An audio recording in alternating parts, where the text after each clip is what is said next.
Hello friends, welcome back to Shaheen world. ఈ వీడియోలో ముద్దపప్పుని సింపుల్గా అండ్ ఈజీగా ఎలా చేయాలో క్లియర్గా చూపిస్తున్నాను. ఒకసారి చూసేయండి. నేను ఇక్కడ ఒక 200 గ్రామ్స్ కందిపప్పునైతే తీసుకున్నాను.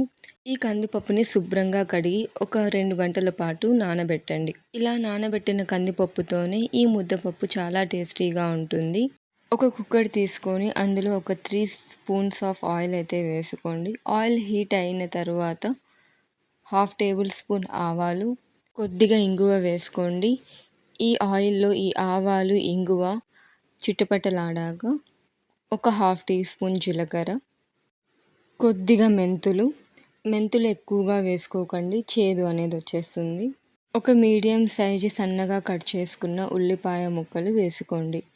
ఇలా వేసుకున్న ఉల్లిపాయ ముక్కల్ని కలర్ చేంజ్ అయ్యేంత వరకు మీడియం ఫ్లేమ్లో అన్నీ బాగా మిక్స్ అయ్యేటట్టు గరిటెతో కలుపుకోండి.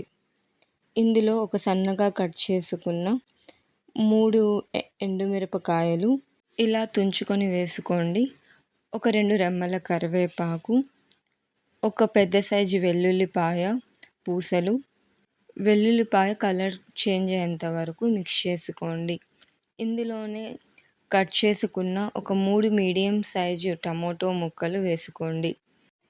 ఇందులోనే ఒక హాఫ్ టీ స్పూన్ పసుపు అండ్ రుచికి తగినంత సాల్ట్ అయితే వేసుకోండి. నేను ఇక్కడ రాళ్ళు ఉప్పు అయితే యూజ్ చేస్తున్నాను. మోస్ట్లీ ఈ పప్పు చేసేటప్పుడు ఫ్లేమ్ని మీడియంలోనే పెట్టుకోండి, అడుగు మాడకుండా ఉంటుంది. వేసుకున్న ఇంగ్రీడియంట్స్ అన్నీ ఆయిల్లో మిక్స్ చేసుకోండి. నేను కొద్దిగా చింతపండు అయితే తీసుకున్నాను పుల్లదనం కోసం. వీటన్నిటిని ఒకసారి కలుపుకుంటూ మనం ముందుగా నానబెట్టుకున్న కందిపప్పునైతే ఇందులో వేసేయండి. ఈ కందిపప్పు అంతా పోపులో మిక్స్ అయ్యేటట్టు అంతా మిక్స్ చేసుకోండి. నేను ఇక్కడ కొద్దిగా ఫ్లేవర్ కోసం కొత్తిమీరనైతే తీసుకున్నాను.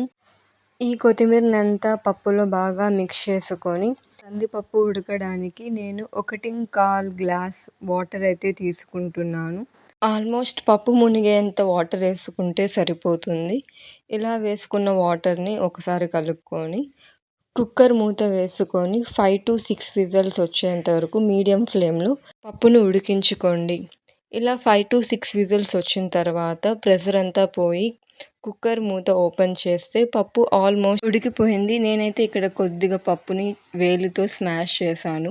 చూడండి ఎంత బాగా స్మాష్ అయిపోయిందో.